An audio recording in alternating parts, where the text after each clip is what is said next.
अस्सलाम वालेकुम नाज़रीन, प्रोग्राम पाकिस्तान टुनाइट के साथ मैं हूँ आदिल निज़ामी। मिडल ईस्ट में जंग है और उन ममालिक में ड्रोन्स और मिसाइल चलते नज़र आ रहे हैं, लेकिन हुकूमत पाकिस्तान ने अपनी 25 करोड़ आवाम पर खुद से पेट्रोल बम गिरा दिया है। मतलब कि ये सूरत हाल जो बराह रास्त जंग में मुलविस जो हैं, बराह रास्त जंग का हिस्सा है जो ममालिक, वहाँ पे भी ये सूरत हाल देखने को नहीं मिली जो हमें पाकिस्तान में देखने को मिली है। ऑल्दो हुकूमत पाकिस्तान का मौक़िफ़ था कि मार्च के महीने तक के रिजर्व उनके पास मौजूद हैं, किसी किस्म का पेट्रोलियम मसनूआत का एनर्जी जो बहरान है वो पैदा नहीं होगा, लेकिन अचानक से वफाकी वज़रा जिसमें deputy prime minister Pakistan Ishaq Dar हैं, वज़ीर ख़जाना हैं, वज़ीर पेट्रोलियम हैं, वो मीडिया पर आते हैं और ऐलान कर देते हैं। क्या कहा आपको सुनवा देते हैं।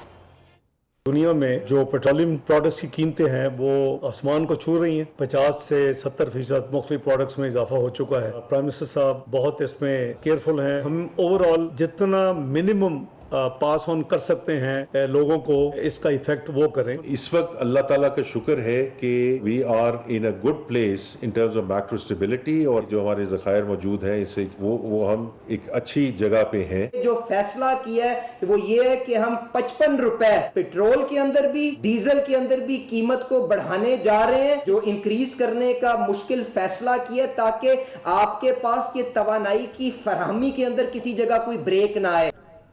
आपने वफाकी वज़रा को सुन लिया, वो क्या फरमा रहे हैं। पेट्रोल और डीजल की कीमत में फी लीटर 55 रुपये इजाफा किया गया है, जिसके बाद इस खित्ते की इस रीजन की बात कर लें तो सबसे महंगा पेट्रोल और डीजल पाकिस्तान में मिल रहा है। और बताया जा रहा है कि हुकूमत ने IMF के प्रेशर पर सारा मामला किया है। जो आलमी मंडी में कीमतें बढ़ी थी उसका सीधा जो प्रेशर है उसको आवाम पर पास ऑन कर दिया है। ग्रेजुअली भी बहुत सारी चीज़ें हो सकती थी, लेकिन अचानक से जनाब वज़रा आते हैं और ये ऐलान कर देते हैं। अब इसका आने वाले दिनों में मुल्क की इकॉनमी में क्या असर पड़ेगा। ईद करीब है, किराए बढ़ गए हैं, फ़ज़ाई सफ़र महंगा हो जाएगा, इसके साथ साथ इंडस्ट्री वो इससे सफ़र करेगी और एनर्जी क्राइसिस एक बढ़ता हुआ मुल्क के अंदर नज़र आ रहा है। जो आपने आलमी मंडियों से कुछ ऑर्डर्स ले रखे थे मसनूआत के, उनकी कीमतों में खासा इजाफा करना पड़ेगा। ओवरऑल अगर हम बात कर लें तो 25 करोड़ आवाम पर इसका बराह रास्त खासा इफेक्ट आता नज़र आ रहा है। क्या हुकूमत के पास कोई और ऑप्शन था, इसको कुछ ना कुछ मैनेज किया जा सकता था, कुछ चीज़ें हुकूमत खुद उसको ऑन कर सकती थी और या थोड़ा एक आवाम पर जो उसको पास ऑन कर सकती थी। इसके साथ मिडल ईस्ट की जो सूरत हाल है उस पर भी बात करेंगे प्रोग्राम के आखिरी हिस्से में, क्योंकि जंग की वहाँ पर सूरत हाल है। 8वां रोज़ है, एयर स्पेस बंद है। आज ईरानी प्रेसिडेंट वो भी मीडिया पर आए, उन्होंने जो हमसाया मुल्क है उनसे माजरत भी की और साथ में कंडीशनल एक बात सामने रखी है कि अगर उन ममालिक की सरजमीन ईरान के ख़िलाफ़ किसी भी हमले का हिस्सा नहीं बनती तो किसी किस्म का रिटेलिएट उनके खिलाफ नहीं किया जाएगा, किसी किस्म का जवाब नहीं दिया जाएगा। जिसको ट्रंप जो है सामो कह रहे हैं कि ईरान ने सरेंडर कर दिया है, जो अज़ाइम अमेरिका वहाँ पर लेके आया तो पूरे हो गए। इसके साथ ये भी ऐलान कर रहे हैं कि आने वाले दिनों में कुछ मज़ीद बड़े हमले भी हो सकते हैं। इन इशूज़ पर बात कर लेते हैं। जो गेस्ट हमारे साथ प्रोग्राम के पहले हिस्से में मौजूद हैं उनका तारुफ कराते हैं। इख्तियार वली खान साहब हम स्टूडियोज़ में जा रहे हैं, कोऑर्डिनेटर हैं प्राइम मिनिस्टर पाकिस्तान के। शफी जान साहब भी हमारे साथ मौजूद होंगे, मामले खसूसी बराए इतलात हैं, खैबर पख्तूनख्वा हुकूमत के पाकिस्तान तहरीक इंसाफ से ताल्लुक़ है। शबर ज़ैदी साहब हमें ज्वाइन कर रहे हैं, साबिक चेयरमैन FBR हैं, इकॉनमी पर बड़ी गहरी नज़र रखते हैं। आप मेहमानों को वेलकम करेंगे और आपका शुक्रिया अदा करेंगे। इख्तियार साहब आपसे आगाज़ कर लेते हैं। अचानक से वज़रा आते हैं, प्रेस कॉन्फ्रेंस करते हैं, उससे पहले इस तरह के दावे थे कि हमारे पास मार्च के महीने तक किसी किस्म का मसला नहीं होगा, इतने रिजर्व्स मौजूद हैं, और पूरा कहने के प्रेशर, पूरा जो वज़न था वो अवाम पे डाल दिया गया। बिस्मिल्लाहिर्रहमानिर्रहीम। बहुत शुक्रिया आदिल। 2-3 वजूहात हैं, समझने की ज़रूरत है उसको। एक तो इंटरनेशनल मार्केट में रेट बढ़ गया, $70 से तकरीबन कोई 106 पे पहुंच गया, बल्कि डीज़ल का तो 150 पे पहुंच गया है।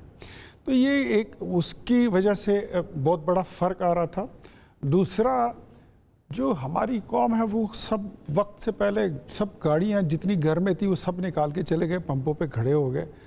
मतलब अगर किसी को इतनी खबर हो जाए कि मार्केट में फ़लानी चीज़ की कोई कमी आ रही है तो आपको चाहिए कि उसका इस्तेमाल थोड़ा सा कम कर दें। आप साथ में जेरी कैन भी ले जाते हैं तो वो भरना शुरू कर देते हैं, तो फिर हुकूमत को चीज़ों को मैनेज करना पड़ता है। और मैनेज ये इसीलिए किया गया है कि जो ज़ख़ीरा अंदोज़ी हो रही है उसका वो ना हो और जो ब्लैक मार्केटिंग होगी वो ना हो। और तीसरा, जो स्मगलिंग फिर इसके बाद शुरू हो जानी थी दूसरे इलाकों में, मुल्कों में, उसकी रोकथाम के लिए ये किया गया। लेकिन मैं एक बात आपको बताऊं कि ये फ़ैसले जो हुकूमत ने किए ये विद हैवी हार्ट किए गए हैं। इस पर हुकूमत भी कोई खुश नहीं है, ये कोई पॉपुलर फ़ैसला नहीं है, ये कोई आसान भी नहीं था, सख्त फ़ैसले थे।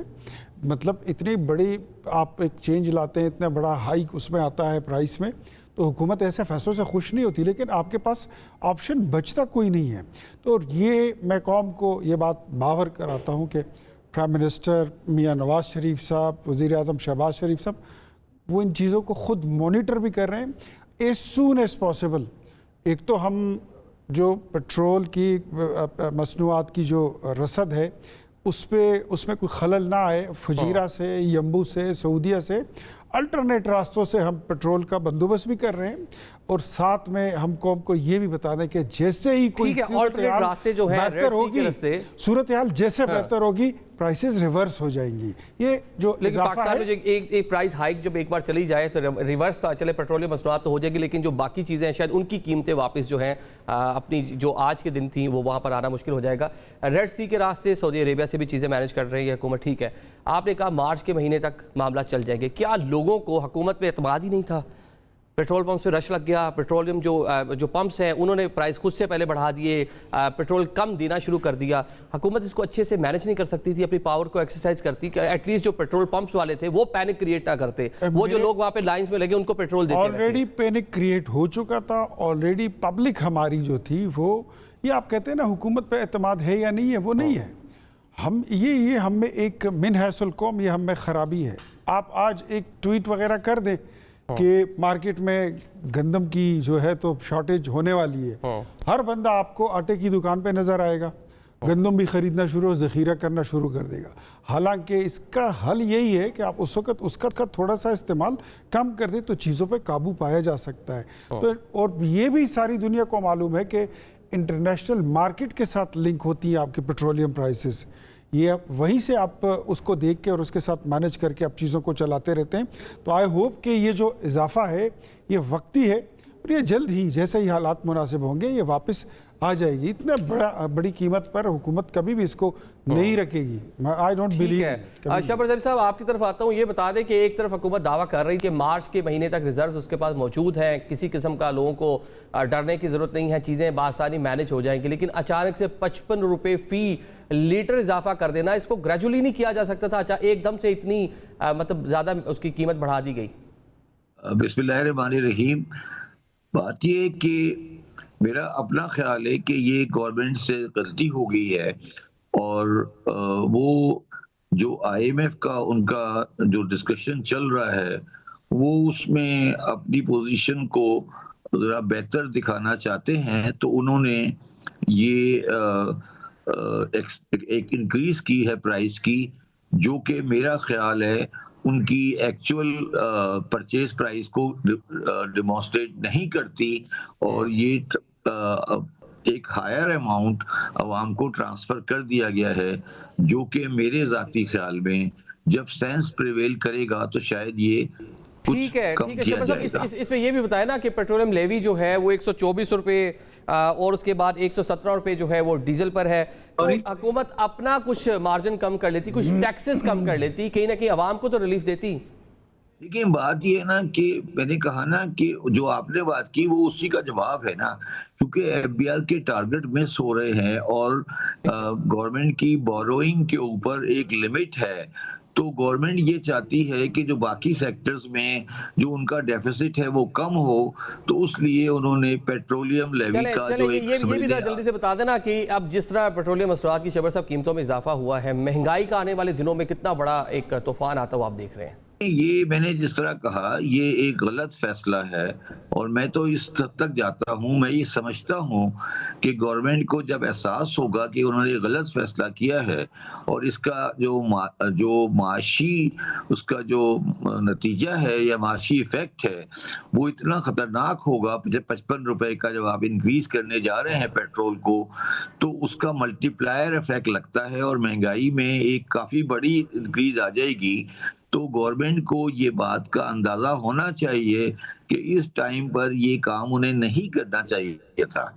अब बात ये है कि गवर्नमेंट इस वक्त दो कश्तियों में सवार है।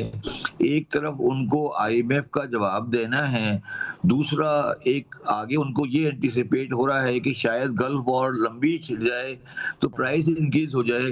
तो उन्होंने इस चीज को देखते हुए ये काम किया है, मगर जो कुछ भी उन्होंने किया है ये ठीक नहीं किया, ये गलत है और उनको ये फैसला वापस IMF लेना। का प्रेशर था हुकूमत के ऊपर और हुकूमत के पास कुछ और था नहीं, किस तरह मैनेज करते इसको। और मिडल ईस्ट में जिस तरह सूरत हाल है डेवलप हुई है और आलमी सतह पर जिस तरह कीमतें बढ़ रही हैं, तो हुकूमत के पास जवाब उसका मौजूद था। शफी जान साहब, आप लोग तनकीद कर रहे हैं हुकूमत पर, हुकूमत कह रही है कि जब मिडल ईस्ट में जंग है, पेट्रोलियम मसनूआत की कीमतें आलमी सतह पर बढ़ गई हैं, तो लोकली हम किस तरह मैनेज करते हैं उसको?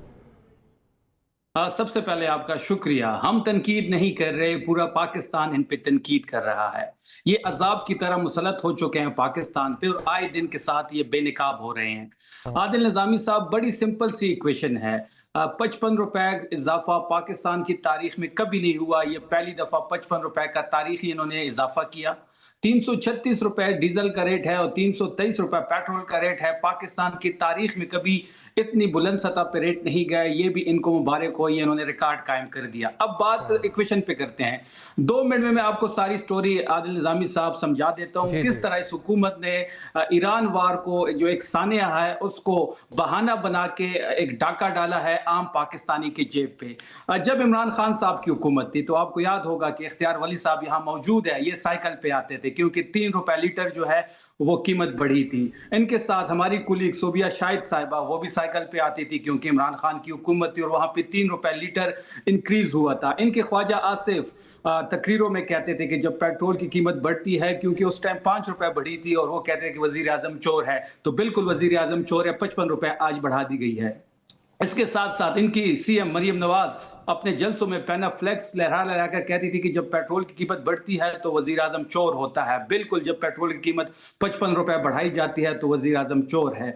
इसके साथ साथ आप देख ले उस्मा बुखारी साहब जो रात को नींद से जाग के वीडियो रिकॉर्ड करती थी कि जी पेट्रोल की कीमत बढ़ा दी गई है, पाकिस्तान तो क्या हो गया है, महंगाई कहाँ चली गई है। तो आज वो जिंदा है मेरे ख्याल में, उसको इस पे कमेंट करना चाहिए। देखिए आदिल निजामी साहब, जब 120 डॉलर का बैरल था, इमरान खान की हुकूमत थी, तो हम 150 रुपए के पेट्रोल दे रहे थे। आज 80 डॉलर का बैरल है तो हम लेकिन उस टाइम डॉलर की कीमत भी 180 थी ना, ये भी तो याद रखे ना डॉलर की। जब हम हुकूमत छोड़ के गए हैं, जब हम हुकूमत छोड़ के गए थे तो डॉलर की कीमत आपने बढ़ाई है, ये भी बात है। नहीं, आप सुन लें, 2 मिनट दीजिएगा, मुझे 2 मिनट दीजिएगा। जब हम छोड़ के गए थे तो हम 184 पे डॉलर लेके छोड़ के गए थे। 284 वाले डॉलर वाले ये लोग हैं तो 300 तक लेके गए थे। आज भी डॉलर मसनूई तौर पे इन्होंने रोका हुआ है। आज 80 का बैरल है तो ये 336 पे दे रहा है। अगर 120 पे बैरल चला गया इस वॉर की वजह से तो कि हमें 500 में भी यहाँ पे पेट्रोल नहीं मिलेगा। इसके साथ साथ एक और चीज है जो डाका इन्होंने डाला है कि इन्होंने पेट्रोल पे लेवी जो है वो 80 रुपए थी, उसको बढ़ा के 115 कर दी गई है। जब इमरान खान साहब की हुकूमत थी और जब वो बैरल आलमी मंडी में महंगाई का शिकार हुई और बैरल जो है वो 120 डॉलर पे गई तो हमने IMF को कन्विंस किया और हमने लेवी को जीरो किया। हमने सेल टैक्स 18% इमरान खान साहब ने जीरो किया। ये होती है अवामी हुकूमत, ये होता है अवामी वजीर आजम। ये डाके मारने आए हैं, रोज इनका एक नया डाका 5300। लेकिन वो कह रहे हैं उस टाइम जंगे नहीं लगी थी। इधर जवाब ले लें अगर आप कहते हैं तो इख्तियार भाई से। इख्तियार भाई ये एक तो जवाब दे दें इसको। वैसे डॉलर वाला भी मसला जब आएगा वो भी आप पर ही आएगा, उन्होंने डॉलर कंट्रोल कर रखा था। बताता हूं इनको, ये वो साइकिल को ये आपको बताते ना कर रही है। मजे की बात ये होती है कि ये आज बोलते, आपने इनसे सवाल किया और ये बोलते कि हमारे पास ये हल है, ये ऐसे नहीं करते, ये ऐसे करते। ये इनके पास प्रोग्राम नहीं है। इन्होंने सिर्फ कंपनी की मशहूरी के लिए तनकीद करनी है। ये इसी दिन के लिए अल्लाह ने इनको पैदा किया। मियां साहब लंदन में थे, वो उस टाइम कहते थे कि रात की तारीख में पेट्रोल बढ़ा दिया गया, रात की तारीख में डाके डलते हैं। मियां साहब ये कहते थे। मेरी बात सुने ना, अगर मेरी बारी है तो मुझे बोलने दे फिर। ये आपको हम उस वक्त तजवीज़ भी देते थे कि आप इसकी प्राइस को कम करके यहाँ से इसको कवर कर सकते हैं। इनको तो ये चीज़ें समझ ही नहीं आती हैं। शब्बर साहब खुद रहे हैं चेयरमैन FBR। ये इमरान खान साहब की हुकूमती शफी जान इधर बैठा हुआ है। इनका लीडर तो कहता था हुकूमत में आने से पहले कि आपका वजीर आजम साइकिल पर बैठ कर जाएगा और फिर वो हेलीकॉप्टर से उसकी पैर नीचे नहीं लगते थे। मुझे ये बताइए, अगर ये बात है तो सवाल ये बनता है, अब सबर करो बच्चे, अब होल्ड करो जरा। अब इनसे मेरा सवाल बनता है कि 2018 में जब आप हुकूमत में आए थे तो आपका लीडर ये कहता था कि 65 रुपए में पेट्रोल महंगा है, correct me if I am wrong, और हम पेट्रोल 40 रुपए में देंगे। 40 रुपए में एक दिन के लिए आपने दिया, कर सकते थे तो फिर तो आपका लीडर और टीवी पर आकर फिर फजाइल और बरकत, वो फयूज और बरकत बयान करते थे कि ये महंगा करने में कितने फयूज और बरकत हैं। तो फिर तो आप उस वक्त ये बताते थे। इस वक्त जंग छिड़ी हुई है, बच्चे ऐसे नहीं करते, ये गलत सियासत है, ये गंदी सियासत है, ये मत करे। ये पेट्रोलियम प्राइस जो है, जिस मुल्क से पेट्रोल और ये तेल निकलता है वहां पर आग लगी हुई है, वहां मिसाइल बरस रहे हैं, वहां धमाके हो रहे हैं, और वहीं से ये पेट्रोल आता है। तो ये आर्जी तौर पर चढ़ा हुआ है, ये वापस आ जाएगा। लेकिन आपका ये सवाल जो है ना, मेरे पर आप जितनी भी तनकीद करें, मैं तो आज भी साइकिल पर बैठा हूं, आज भी मैं साइकिल चलाता हूं, मुझे तो साइकिल चलानी आती है। तुम लोगों में भी कोई हिम्मत होनी चाहिए, कुछ करो। तुम लोगों को कुछ खुद आता है कि नहीं? काम के न काज के, दुश्मन अनाज के, खुद कुछ कर नहीं सकते हो, दूसरे को करने नहीं देते हो। पाकिस्तान पे कोई भी मुश्किल वक्त आता है, आप कहाँ खड़े होते हैं? अभी भी ये सूरत हाल जो जंग की बनी है, सारी पॉलिटिकल पार्टीज आ गई, ये लोग कहते हैं हम नहीं आएंगे। मुझे ये, इनके पास तो खुद कोई हल है ही नहीं। ये तो वो लोग हैं कि चाहे कुछ भी हालात हो, कोई भी हालात हो, इनके पास खुद मसले का कोई हल नहीं है। एक बात मैं आपको बता दूं, अगर हमारे पास मसले का हल नहीं है ना, तो ये वो चीजें नहीं है जो ये कोई हल निकाल सकते हैं। इनके पास कोई नहीं है। हम समझते हैं कि हम वो लोग हैं। 2 साल में, अब सुन लो, शब्बर साहब भी बैठे हुए हैं, हमने उस पाकिस्तान को डिफॉल्ट से बचाया है जिसको आप डिफॉल्ट पर छोड़कर आए थे, जिसकी दिवालिया होने की बातें करते थे। 2 साल में हमने सुन लीजिए, हमने वो पाकिस्तान आज सऊदीया के साथ स्ट्रेटेजिक मुआहदा करके बैठा हुआ है। वो पाकिस्तान, जब आपकी हुकूमत थी तो आपका लीडर पूछता था कि अब मैं क्या करूं, मैं हमला करूं। हमने हमला भी किया और जंग जीत कर भी आए हैं। हम तुम्हारी तरह रोटी के दुश्मन नहीं है। सारी बातें होगी, लेकिन एक आम आदमी घर बैठ के सोच रहा होगा ना कि जहां जंगें लगी हुई हैं, जहां पर मिसाइल्स और ड्रोन्स आकर गिर रहे हैं, हिट कर रहे हैं, वहां पे इसलिए पेट्रोल नहीं है, वहां पे चीजें ऐसी, वहां पे लाइन पेट्रोल पंप पर पाकिस्तान में उनकी अपनी पैदावार है। आप कौन कौन से रास्ते अपनी पैदावार है, लेकिन ये जितनी अरब रियासतें हैं, आपके पास ये आटा, दाल, चीनी, ये बाकी सारी चीजें कहां से इंपोर्ट करते हैं? हजारों मील दूर ये आपके पास समंदरी रास्तों से पेट्रोल आता है, ये आपको भी पता है। उन ममालिक को भी रसद यहीं से जाती है, खाने पीने का सारा सामान यहीं से जाता है, पाकिस्तान, इंडिया, बांग्लादेश। एक बात मैं ऑनेस्टली बताऊंगा, मुझे बताइए, ईरान में आपने किसी पेट्रोल पंप पे कतार देखी है पेट्रोल लेने के लिए? नहीं। आपने इराक में देखी है? आपने यूएई में देखी है? ये होती है कौम। मुश्किल हालात में फिर कौम जो है में सारा मलबा जी पाकिस्तान 25 करोड़ पाकिस्तानियों आप पर आ गया है। आप मैं मलबे की बात नहीं कर रहा हूँ, लेकिन कौमी जिम्मेदारी फिर सिर्फ हुकूमत की नहीं होती है, शबर साहब एक बड़ा रेलिवेंट क्वेश्चन है। जिस तरह अभी शफी मेरे भाई ने भी कह दिया कि खान साहब प्राइम मिनिस्टर थे, 150 रुपए का फी लीटर उस टाइम पेट्रोल जो है साइकिल पर मुयस्सर आता था पाकिस्तानी को। वो बल्कि हम उस टाइम खान साहब को कवर करते थे, वो प्राइम मिनिस्टर थे। वो चंद महीनों में वो जाते जाते लगता है कि वो कुछ माइनिंग करके चले गए, वो आने वाली हुकूमत के लिए बारूदी सुरंगें जो है वो बिछाकर चले गए। उस टाइम बज़ाहिर तो यही सूरत हाल लगती थी। आप बता दें, आप उसे कुछ अर्सा पहले आप तो हुकूमत से अलग हो गए थे, लेकिन आपको मालूम होगा वो क्या था पाकिस्तान तहरीक इंसाफ का, कि जाते जाते फी लीटर और कई महीनों के लिए प्राइस जो फिक्स कर गए थे।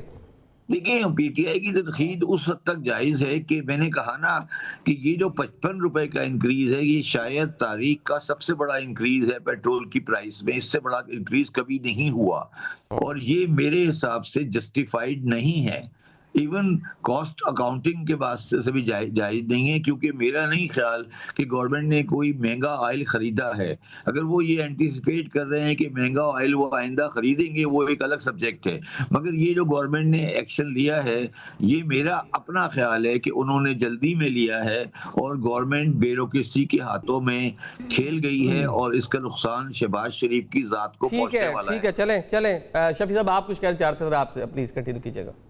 देखिए, इख्तियार साहब आप कह रहे हैं कि अगर हमारे पास हल नहीं है तो इनके पास भी हल नहीं है। हल ये है कि हम पेट्रोल 150 का दे रहे थे, ये 336 का दे रहे हैं। भाई आपका वादा 40 रुपए का था शफी जान साहब, आपका वादा 40 रुपए का था, 40 रुपए में देना था। मुझे बात करने दे इख्तियार साहब, आप मेरी बात सुन ले, फिर आप अपनी बात करें।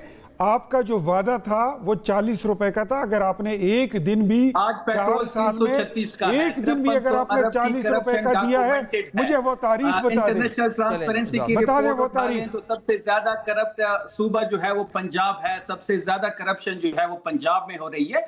तो बात बड़ी सिंपल है कि 17 सीटों पे आई हुई जो है इनका आवाम से कोई ताल्लुक नहीं है। ये वो फैसले लेंगे जो इनको दिए जाएंगे, जो ट्रांसक्रिप्ट इनको दिया जाएगा। इनका आवाम से कोई लेना देना नहीं है इनके, क्योंकि इनको पता है कि हम फिर किसी फॉर्म 47 के जरिए आ जाएंगे। क्योंकि जब 17 सीटों पे आप पूरे पाकिस्तान पे अजाब की तरह मुसलत हो सकते हैं तो फिर आपकी तरजीहात अवाम नहीं होती, आपकी तरजीहात अपने जेब भरना होता है, आपकी तरजीहात 5300 अरब की करप्शन करना होता है, आपकी तरजीहात 12 अरब का जहाज लेना होता है, आपकी तरजीहात हर प्रोग्राम में अपनी तस्वीर लगाने। हमारी तरजीहात पाकिस्तान है और आपकी तरजीहात इश्क इमरान है। अच्छा, यही फर्क है। 12 अरब का जो जहाज है, 12 अरब का जहाज, वैसे बड़ा अच्छा टाइम है एयर पंजाब शुरू करनी थी पंजाब हुकूमत ने। बताया जा रहा है कि मिडल ईस्ट में इस टाइम जो प्राइवेट जेट्स हैं उनकी बड़ी मांग है, इस टाइम पैसे भी खासे मिल रहे हैं। $3.5 लाख है यूरोप का वन वे का ट्रिप। आपके पास एक जहाज थोड़ी है, आपके पास और भी बड़े सारे जहाज, उसके साथ 2 बहुत करोड़ सारे हेलीकॉप्टर। पंजाब नहीं, पंजाब तो एयर पंजाब के लिए लेके आए हैं ना, तो वो भेज देते हैं। वो तो एयरलाइन बनानी थी हमने। की बात तो है ही नहीं, ये तो एसेट है पंजाब का। ये जो मर्सिडीज गाड़ी में सुहेल अफरीदी फिरता है, तो मैं क्या कहूँ कि ये बेच के वो कोरोला में फिरे, ये कर ले। देखिए वो तो सीएम के लिए है ना, लेकिन जो जहाज आया, जहाज का तो उन्होंने खुद का ये एयर पंजाब के लिए है, हमने एयरलाइन लेकर आनी है। फ्लीट का पहला जहाज। एक बात मैं आपको बताऊं, अगर पहला जहाज है तो भी ठीक है, अगर एयर पंजाब बनता है तो आपको क्या प्रॉब्लम है? मुझे क्या अच्छी बात? हम तो कह रहे हैं मुनाफा है ना, लेकिन वन वे आपने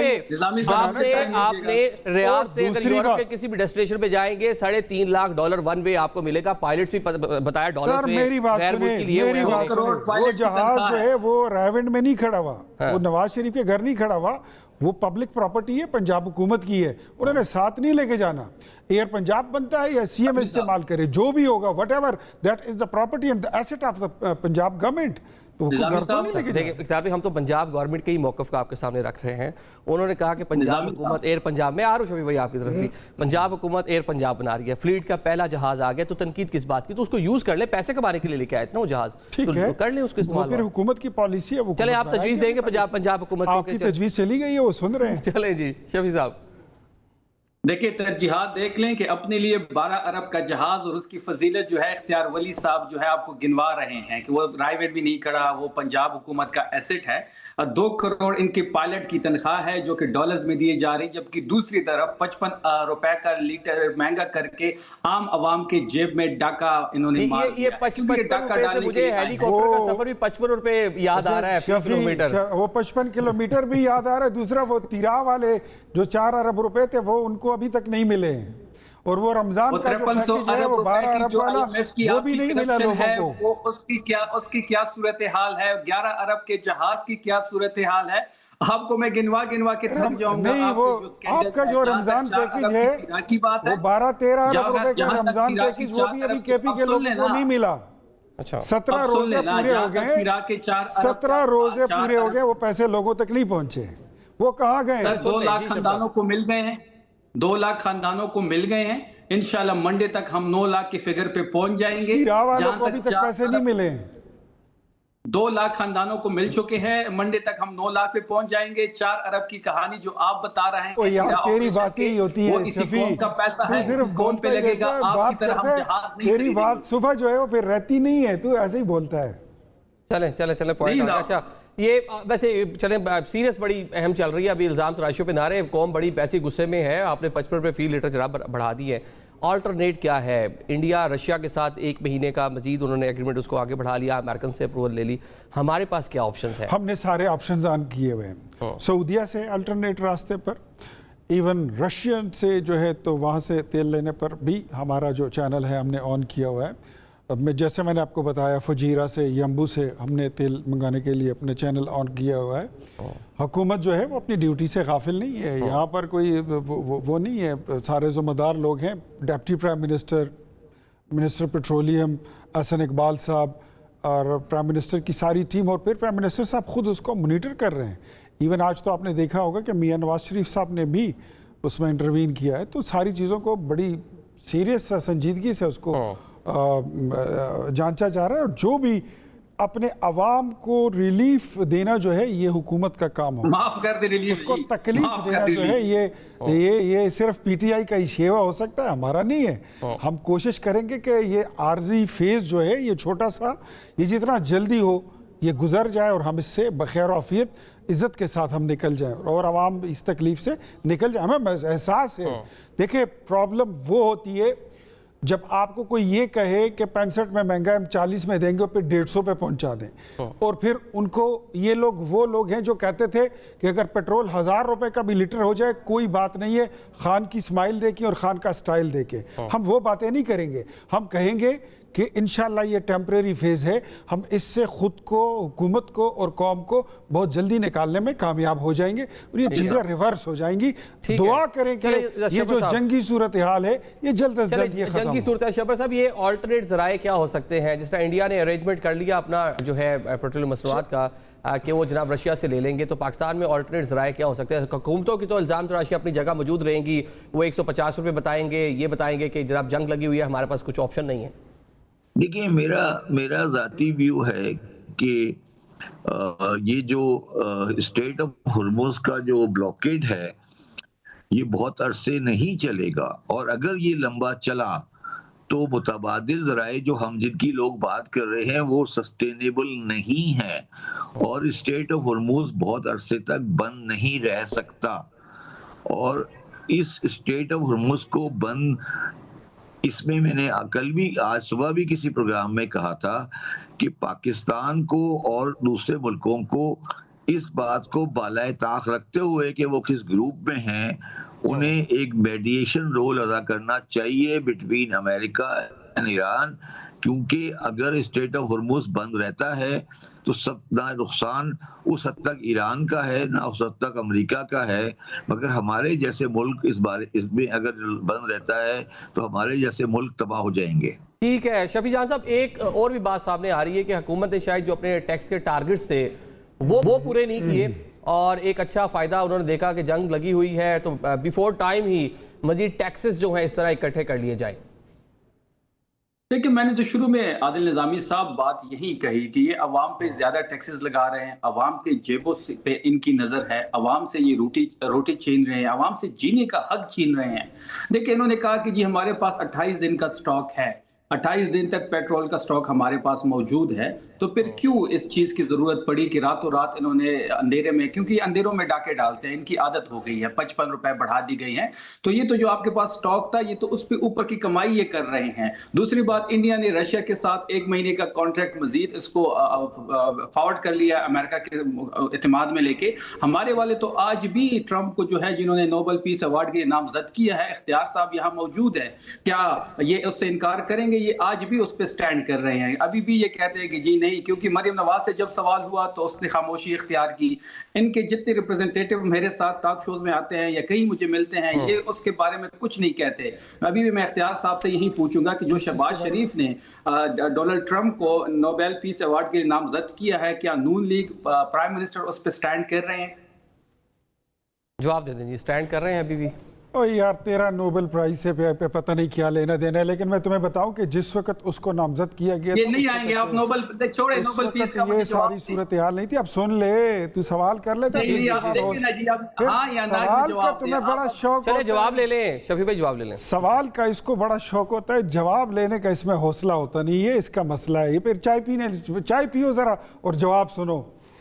जिस वक्त उसको नामजद किया गया था, जिस वक्त आपके मामू को नामजद किया गया था नोबेल प्राइज के लिए, उस प्राइज के लिए, तो उस वक्त आपने भी बड़े बंगड़े डाले थे जब वो इलेक्शन जीता था, वो बंगड़े हमें भी याद है, लेकिन उस वक्त ये जंगी सूरत हाल नहीं थी। अब सूरत हाल चेंज हो गई है, अब दोबारा अगर ऐसी कोई सिचुएशन आएगी तो फिर उस पर बात होगी और देखा जाएगा। हम तो नोबेल पीस प्राइज के लिए उसको नामजद करके हम तो ये जंगे रुकवाना चाहते थे। आपको कुछ पता है कि ईरान और अमेरिका के मुज़ाकरात की मेज़ किसने सजाई है? ये वज़ीर आज़म शहबाज शरीफ ने सजाई थी। ये एक साथ बैठे थे, ये जंग इतनी लमक गई है, वरना ये आपको क्या पता है, ये काम ही नहीं है, आपका सब्जेक्ट ही नहीं है। आपका लीडर तो पाकिस्तान को अकेला तनहा करके छोड़ दिया गया था। इसका डिजाइन नवाज शरीफ ने नहीं किया है। ट्रंप को नोबेल प्राइज के हवाले से जो प्राइम मिनिस्टर पाकिस्तान ने उस वक्त का फैसला अब था, उस अपने फैसले पर नजरसानी करेंगे आप लोग? नजरसानी की क्या मतलब, वो उस वक्त का फैसला था, उस वक्त हालात कुछ और थे, इस वक्त हालात कुछ आप डिजर्व नहीं करते ट्रंप? ये सर मैं नामजद नहीं किया था, वो प्राइम मिनिस्टर ने किया था।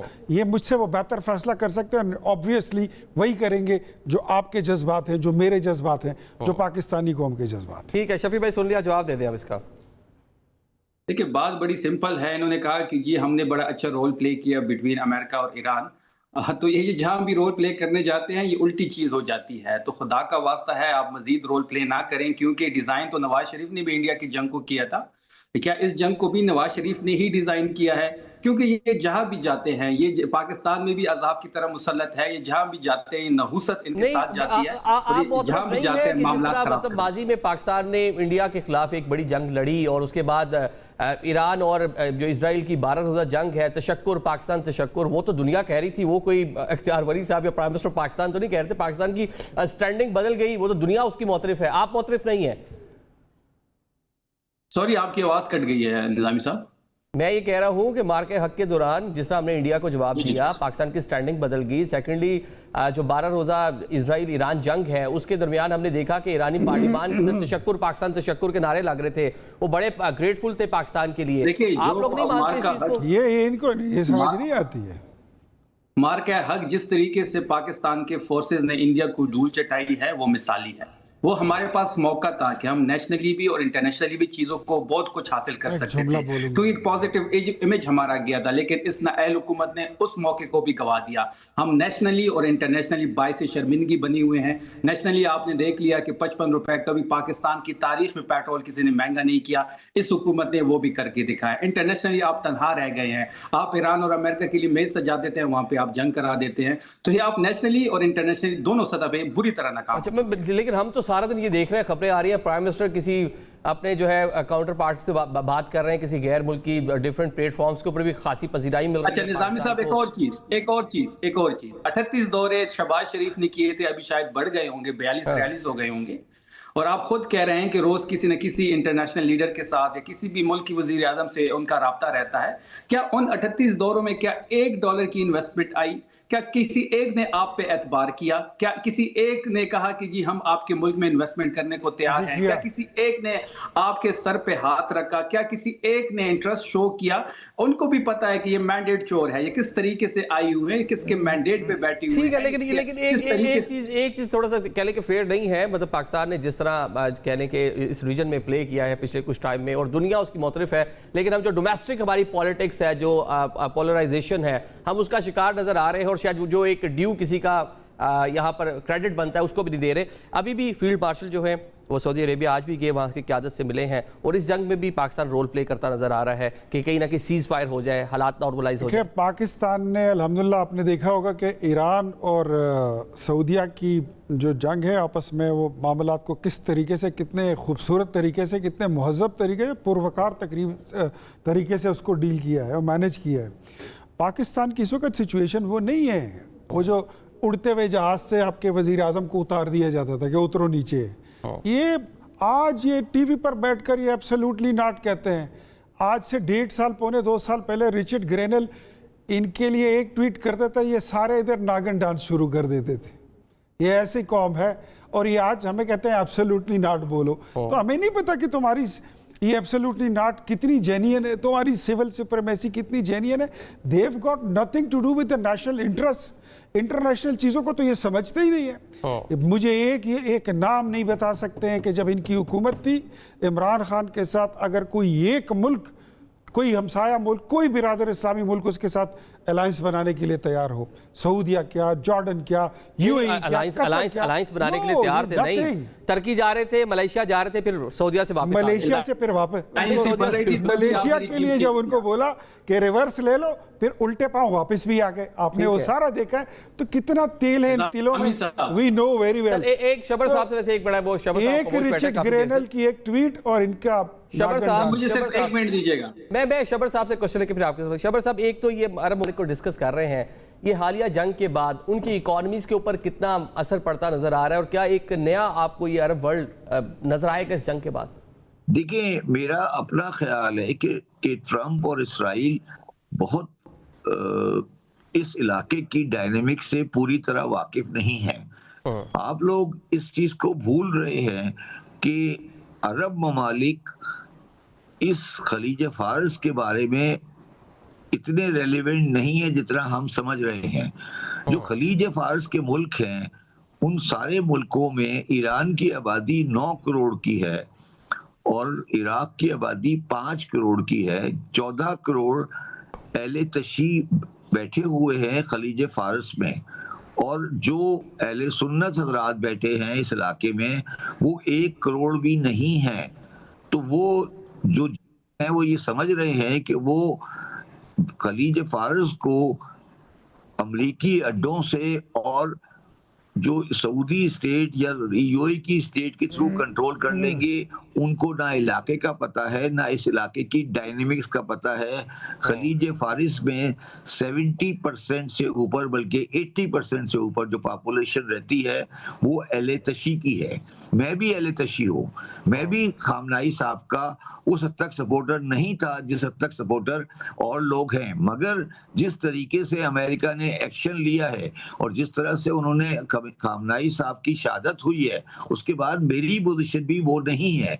तो आज कोई भी अहले तशी जो खलीज फारस के इलाके में बैठा है, जो कि तकरीबन 14 करोड़ हैं, और उसके सामने अहले सुन्नत सिर्फ 1 करोड़ हैं, वो बेवकूफ हैं जो ये समझ रहे हैं कि वो खलीज फारस को मतलब कि ईरान की कोस्टल लाइन ही अगर देख लें और खलीज फारस का मैप ही देख लें तो नजर आ जाता है कि पूरी कोस्टल लाइन के ऊपर एक ईरान आपको नजर आएगा और दूसरी उसके पार आपको अरब ममालिक नजर आएंगे। और सऊदी अरेबिया एक बड़ा मुल्क है, यूएई, उसके बाद बाकी तो छोटे छोटे इस्लामी ममालिक मौजूद हैं। ठीक है, और बाकी जो आप बात कर रहे हैं जो आयतुल्लाह अली खामनई साहब की, वो पूरी मुस्लिम वर्ल्ड में उसका जो कहने का गम अभी भी मनाया जा रहा है। जी शफी भाई, आप कंक्लूड कीजिएगा, फिर मुझे ब्रेक की जान पड़ना है। देखिए, जहाँ तक इंटरनेशनल कामयाबी की बात पाकिस्तान तहरीक इंसाफ के हवाले से इख्तियार साहब ने की, तो इनको भी पता है कि रिजीम चेंज इसलिए हुई थी कि हम एक ब्लॉक बनाने जा रहे थे जहाँ पे हम तमाम मुस्लिम ममालिक को इकट्ठा कर रहे थे, और यही बात अमेरिका को अच्छी नहीं लग रही थी। और उन्होंने इनकी लीडरशिप के साथ जो इस मुल्क के मैं कहता हूँ मीर जाफर और मीर सादिक हैं, उनके साथ मिलकर रिजीम चेंज की और तहरीक इंसाफ की और इमरान खान साहब की हुकूमत को चलता किया। लेकिन बात बड़ी वाज़ेह है कि जब तक तहरीक इंसाफ और इमरान खान जिस तरीके से वो खड़े हैं तब तक इनके लिए खतरा है। इंशाअल्लाह इमरान खान दोबारा आएंगे, दोबारा वो मुस्लिम उम्मत को लीड करेंगे। लेकिन शफी भाई देखिए, अगर उस टाइम पीरियड में देखें जो एक अलायंस बनने जा रहा था, एक टीवी चैनल बनने जा रहा था, मुश्तरका तौर पर ड्रामे चल रहे थे, तर्किश भी और बाकी तरह का कंटेंट, उसे तो बैकफुट पे आपकी हुकूमत खुद ही चली गई थी। मतलब सऊदी अरेबिया गए और सऊदी अरेबिया से भी ताल्लुकात इतने अच्छे नहीं रहे। शाह साहब उस टाइम फॉरेन मिनिस्टर थे, शाह महमूद साहब, मैं वो वर्ड्स नहीं इस्तेमाल करना चाह रहा, ब्रदर साहब मुल्क है, बड़ी अच्छी टाइज है और आजकल तो बहुत ही अच्छे टाइज है। हम एक पैक्ट भी साइन कर चुके हैं कि शाह साहब ने क्या अल्फाज इस्तेमाल किए थे, विद और विदाउट वाले, मैं रिपीट नहीं करना चाह रहा। देखिए, तुर्की के साथ आपके ताल्लुकात किस लेवल पे थे आपको बेहतर पता है। मलेशिया के साथ आपकी किस लेवल पे ताल्लुकात थे वो भी आपको पता है। जिस तरीके से सारे लीडरान पाकिस्तान आए, वो एक यहाँ पे एक आपने वो भी देखा। जिस तरीके से इमरान खान साहब ने सबको लीड किया वो मिसाली था। इस किस्म की लीडरशिप ना नून लीग के पास है, ना पाकिस्तान में किसी और के पास है। आज भी तमाम पाकिस्तान 90% पाकिस्तानी इमरान खान साहब की तरफ देख रहे हैं और वही आपका पॉइंट आगे। मुझे भी एक ब्रेक की तरफ बढ़ना है और आप दोनों मेहमानों का, तीनों मस्जिद मेहमानों का हम शुक्रिया अदा करते हैं। ब्रेक लेते हैं, ब्रेक और खालिद चिश्ती साहब हम ज्वाइन करेंगे, मिडल ईस्ट की जो इस टाइम करंट सिचुएशन है उस पर बात करेंगे।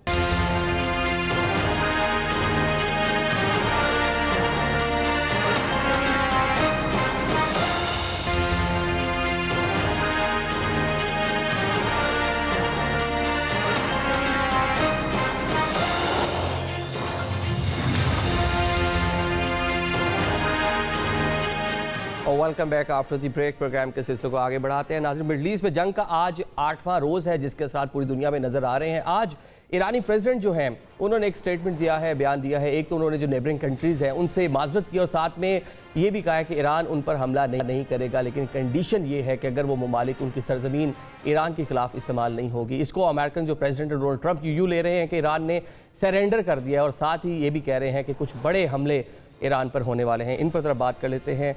खालिद चिश्ती साहब हमें ज्वाइन कर रहे हैं, डिफेंस एनालिस्ट हैं और अफवाज पाकिस्तान में, एयरफोर्स पाकिस्तान में खिदमत भी सरंजाम दे चुके हैं। चिश्ती साहब, आपको वेलकम करेंगे। ये बता दें कि एक तो आज जो ईरानी प्रेसिडेंट ने एक माजरत कर ली और साथ में एक कंडीशन लगा दी है कि अगर अरब रियासतें उनके खिलाफ इस्तेमाल नहीं होती, उनकी सरजमीन इस्तेमाल नहीं होती, तो ईरान उस पर हमला नहीं करेगा। लेकिन ऐसे ही टाइम में जब वो एक तरफ जो प्रेसिडेंट है उनका बयान आ रहा है और ऑन द अदर साइड जो आपका दुबई का एयरपोर्ट है उसके ऊपर एक आकर ड्रोन हिट कर रहा है।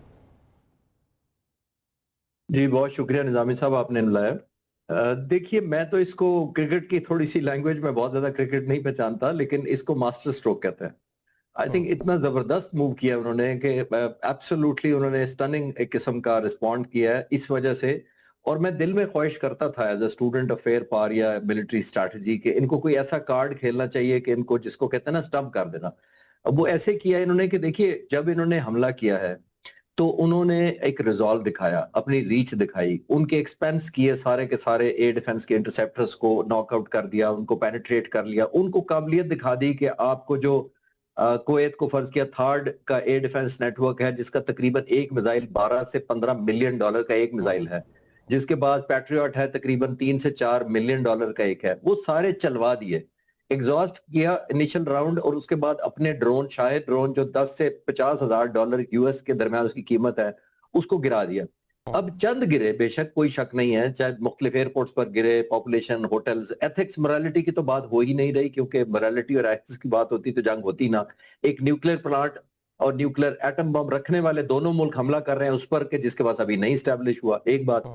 तो मोरालिटी से हटकर मिलिट्री पॉइंट ऑफ व्यू से मैं कहूंगा कि ये बहुत जबरदस्त उन्होंने मूव किया है कि जब उन्होंने अपनी रीच, अपना रिजॉल्व, अपनी कैपेबिलिटी दिखा के उनके वेपन्स एग्जॉस्ट किए, तो उसके बाद उन्होंने कहा कि नहीं, हम तो आपके खिलाफ नहीं है। और कंडीशन भी बहुत जबरदस्त है आज की कि अगर आप इसको इस्तेमाल ना होने दें अपने एयरबेसिस को, यानी एक वॉर एफर्ट जनरेशन में अगर आपका बेस या इंफ्रास्ट्रक्चर इन्वॉल्व नहीं है, तो आपके हमारे खिलाफ कोई जंग नहीं है। प्रेसिडेंट ट्रंप का और भी मुझे अजीब बयान लगा, जिस तरह के मुख्तलिफ बयान दे रहे हैं बहुत सारे, मैं तो स्टूडेंट के तौर पे समझने से कासिर हूं कि वो कहना क्या चाहते हैं। मैं उनको तब अप्रिशिएट करता जिसको वो कह रहे हैं कि ये मेरी जीत हो गई है और हमारे हमलों की वजह से हुआ है। अगर वो हमले इंटरसेप्ट कर लेते, फिर ईरान के प्रेसिडेंट या हुकूमत माफी मांगती, तो फिर मैं समझ आता कि आपका खौफ इतना है, आपकी कैपेबिलिटी इतनी है कि आप इंटरसेप्ट कर लिया, उनको फेलियर हुआ है, और अपनी फेलियर को रियलाइज करके, क्योंकि कामयाबी तो हासिल नहीं हुई, तो उन्होंने माफी मांग ली। तब मैं ये मानता, आई थिंक कोई कनेक्शन नहीं है। चिश्ती साहब, जो ट्रंप इस पे बात कर रहे हैं, वो कह रहे हैं कि मजीद बड़े हमले होने वाले हैं। ये टफ टॉक के लिए है कि वाकई कोई अमेरिका जो है ईरान पर बड़ा अटैक अब कर सकता है? देखिए, पहले दिन जो उन्होंने हमला किया था उससे बड़ा अटैक तो हो ही नहीं सकता कोई। पहले 5 मिनट के अंदर जितना अट्रैक्ट किया था उन्होंने, morally, militarily, infrastructure wise. Morally मैं इसलिए कह रहा हूं कि उनकी लीडरशिप को नॉकआउट किया, ऑलमोस्ट 50 तमाम स्पिरिचुअल मिलिट्री कमांडर्स जो मैनेजमेंट के थे उनको शहीद कर दिया। इससे बड़ा एक सेटबैक आप किसी मुल्क को क्या देंगे? और फिर आपने मिसकैलकुलेशन की, आपने मिसकैलकुलेशन ये की, प्रेसिडेंट ट्रंप ने पहली तकरीर में ही कह दिया कि हमने हमला कर दिया, ईरान के लोग कंट्रोल संभाल लें। मैं हैरान हूं, आज 7वें दिन भी मैं समझ नहीं पाया ये कौन सी स्ट्रैटेजी है कि जिसके अंदर आपने जो हमला करता है उसने अपना अनफोल्डिंग करना होता है, उसकी अपनी रेसिपी, उसका अपना फॉर्मूला होता है, उसका अपना कंक्लूजन होता है। ये मैं हैरान हूं कि जो इनिशिएटिव ले रहा है, यानी जिसके पास ऑफेंस का इनिशिएटिव है, उसके पास बहुत ज्यादा निजामी साहब एडवांटेजेस होते हैं। जैसे हिंदुस्तान ने पाकिस्तान पर किया मई के महीने में, हिंदुस्तान के पास बहुत बड़े एडवांटेजेस थे। वही एडवांटेजेस अमेरिका और इजराइल के पास थे। वो कौन से थे, मैं क्विकली कवर करता हूँ। नंबर 1, अमेरिका इजराइल के पास इनिशिएटिव था। नंबर 2, सरप्राइज इफेक्ट था। नंबर 3, शॉक इफेक्ट था। नंबर 4, उन्होंने मैग्नीट्यूड खुद डिसाइड करना था कि हमने 100 जहाज भेजना है, 500 भेजना है, 100 भेजना है, या क्रूज मिसाइल मारने। और 5वां, चॉइस ऑफ टारगेट उनके पास थी। इतना कुछ होने के बावजूद आप पहले दिन कुछ भी नहीं कर सके, बल्कि 7वें दिन भी कुछ नहीं कर सके। अभी आप फुटबॉल की तरह चाह रहे हैं कि मैं गोल यहां करूंगा, तो जो गोल पोस्ट है उसको उठाकर इधर कर दो ताकि मेरा गोल हो जाए। ये मैं इतने दिनों से देख रहा हूँ। ठीक है, मतलब जो 12 रोजा जंग थी उसमें भी हमने यही देखा था कि स्टार्ट भी इजराइल ने, अमेरिका ने किया, और बाद में वो जो अहदाफ थे उसको उस तरह से हासिल नहीं कर पाए, खुद से विक्ट्री का जो कह लें ऐलान कर कर वापस चले गए। अभी भी वैसे बहुत सारे लोग यही देख रहे हैं कि कोई पता नहीं ट्रंप किसी भी टाइम मीडिया पर आए और विक्ट्री अनाउंस करें कि हमने जो अहदाफ हासिल करने थे, रजीम चेंज, आयतुल्लाह डिकैपिटेशन थी, वो हमने कर ली और हमने अपना मकासद पूरे कर लिए। लेकिन जो नए आयतुल्लाह का इंतखाब है उसमें ताख़ीर क्यों हो रही है, इस पर बहुत से सवालात उठ रहे हैं। और एक साथ जो शहीद आयतुल्लाह अली ख़ामनेई साहब हैं, उनकी तदफीन, उनका जो फ्यूनरल है उसमें भी ताख़ीर हो रही है। देखिए, बुनियादी तौर पर मेरी 2 इसमें जस्टिफिकेशन मुझे लगती है। नंबर 1 ये है कि देखिए, पहले दिन 50 लीडर दुनिया से चले गए, शहीद कर दिए गए, ऑल्दो बहुत ही अनएथिकल था, लेकिन मिलिटरीली सस्टेन कर गया ईरान। सक्सेशन ऑफ लीडर जो थी उनकी वो बहुत स्ट्रांग निकली। उनका सारे का सारा इंफ्रास्ट्रक्चर या मिलिट्री कमांड या डिसीजन मेकिंग इंटैक्ट रही। क्योंकि मैंने जितना पढ़ा है इनके सिस्टम को, इनकी decision making, targeting strategy centralised है, जो आयतुल्लाह खामनाई के लेवल और मिलिट्री कमांडर या पासदारान इनकलाब करते हैं। एग्जीक्यूशन, मैनिफेस्टेशन डिसेंट्रलाइज्ड है। जितने इनके सूबे या डिस्ट्रिक्ट्स हैं 33 के तकरीबन, वो तमाम के तमाम जो लोकल कमांडर्स हैं पासदारान इनकलाब के, वो फ्री हैं to shoot when according to the given time with the given weapon at the given target. तो ये सारे का सारा कोई मेरे लिए हैरान कुन नहीं था। बिल्कुल आप सही कह रहे हैं कि उनको खुद क्लैरिटी नहीं है प्रेसिडेंट ट्रंप को। वो कई दिनों से आपने देखा, एक हफ्ते में कम से कम उन्होंने 5-6 तो अपने गोल पोस्ट चेंज किए हैं। कभी कहा रेजीम चेंज है, कभी कहा फुट ऑन ग्राउंड करेंगे, कभी कहा न्यूक्लियर प्लांट को करेंगे, कभी कहा वेपन स्टोरेज को हमने तबाह कर दिया, कभी कहा नेवी को टारगेट करेंगे। तो उनको तो खुद पता नहीं है कि टारगेटिंग स्ट्रैटेजी है क्या, अनफॉर्चुनेटली। इसी वजह से वो चाह रहे हैं, और मुझे भी ये शक, मैं आपसे एग्री करता हूँ निजामी साहब, कि किसी दिन वो किसी चीज को भी, जैसे उन्होंने ईरान की जो माफी को कहा कि ये तो हमारी जीत है, तो इसी को बुनियाद बनाकर वो कहेंगे कि जनाब ईरान को हमने बड़ा कुछ कर दिया, अब तो कुछ बचा ही नहीं है, तो हमने सोचा अब ये कर लें और जीत गए हम लोग। ठीक है चिश्ती साहब, जो बैक चैनल डिप्लोमेसी है उसका कितना रोल आप देख रहे हैं? फील्ड मार्शल आसिम मुनीर साहब सऊदी अरेबिया के दौरे पर हैं, वहाँ क़यादत से मिल रहे हैं, तो पाकिस्तान, सऊदीया और दीगर जो GCC ममालिक हैं, ऑल्दो उन पे हमले हुए हैं, लेकिन फिर भी उस तरह से कोई कह ले सख्त मौक़िफ़ उनका सामने नहीं है। उनको भी मालूम है कि अमेरिकन प्रेजेंस है और ईरान हिट उसी को कर रहा है। तो क्या ये जो फील्ड मार्शल का दौरा है वो कितना इंपॉर्टेंट हो सकता है इस जंग को रुकवाने में? क्योंकि जो 12 रोज़ा जंग है उसमें भी कहा गया कि पाकिस्तान ने बड़ा इंपॉर्टेंट रोल प्ले किया था। देखिए निजामी साहब, बुनियादी तौर पे मेरा ख्याल है जितना हमारा क्रिटिकल रोल है इसके अंदर या क्रिटिकल पोजीशन है, उतनी हमारी वैल्यूड पोजीशन भी है।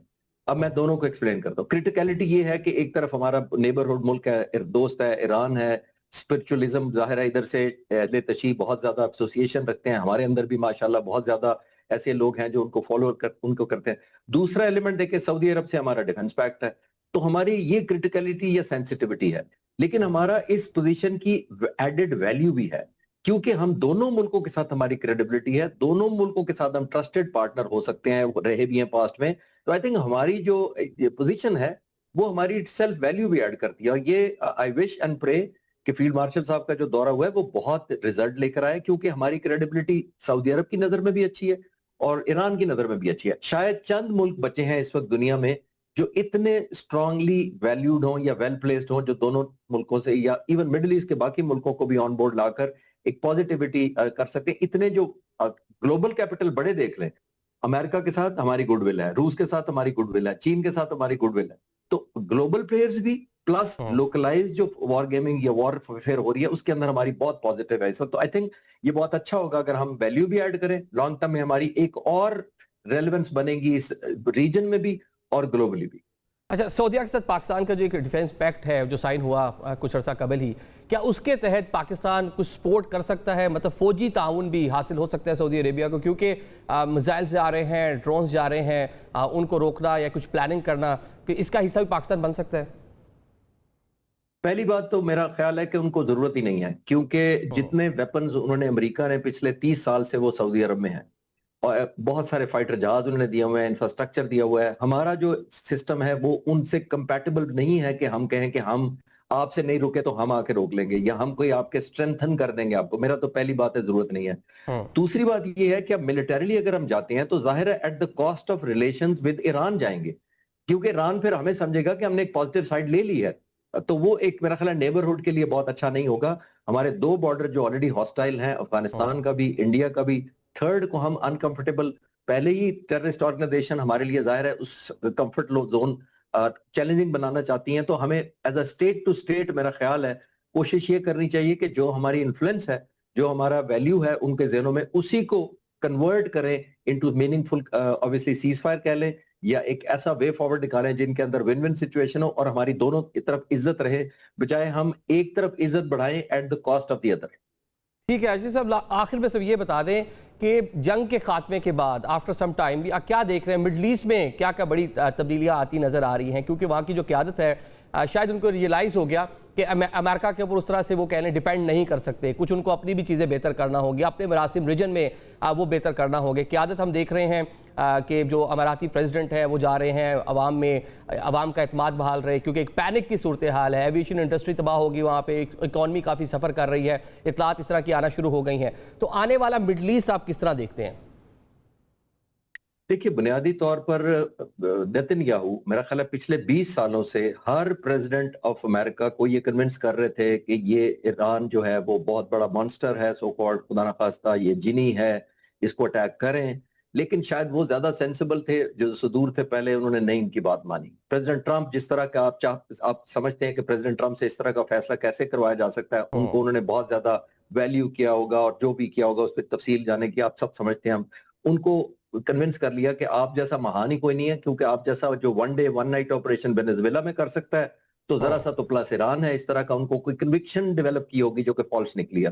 तो आई थिंक अब मिडल ईस्ट के लोगों को, खासतौर पे जीसीसी कंट्रीज को, जो 1981 से जीसीसी के बॉन्ड में पुरोए हुए हैं, लेकिन मुझे अफसोस होता है जब मैं इनका ये पढ़ता हूं कि इनकी जो मिलिट्री डील हुई है अमेरिका से, हर मुल्क ने इंडिपेंडेंट डील की हुई है। कतर ने, कुवैत ने, यूएई ने, सऊदी अरब ने, किसी ने बेस ऑफर किए, किसी ने इंफ्रास्ट्रक्चर ऑफर किया। टर्म्स क्या है? कलेक्टिवली नहीं। हालांकि अदरवाइज ये जीसीसी के तमाम मुल्क इकट्ठे ऑपरेट करते रहे हम बहुत सारे प्लेटफॉर्म को।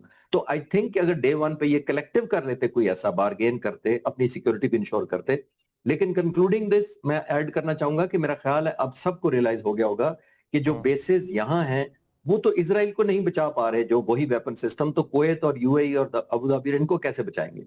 तो इनको कलेक्टिवली अमेरिका को अब कहना चाहिए, इनकी प्रेजेंस को रिव्यू करना चाहिए और अमेरिका को ये रियलाइज कराना चाहिए कि यहाँ आपकी मौजूदगी हमारे लिए सिक्योरिटी ऐड नहीं करती, बल्कि ये लाइबिलिटी भी है और लोगों के दरमियान फ्रस्ट्रेशन भी क्रिएट होती है और मुसलमानों के अंदर और दरारें भी बढ़ती हैं।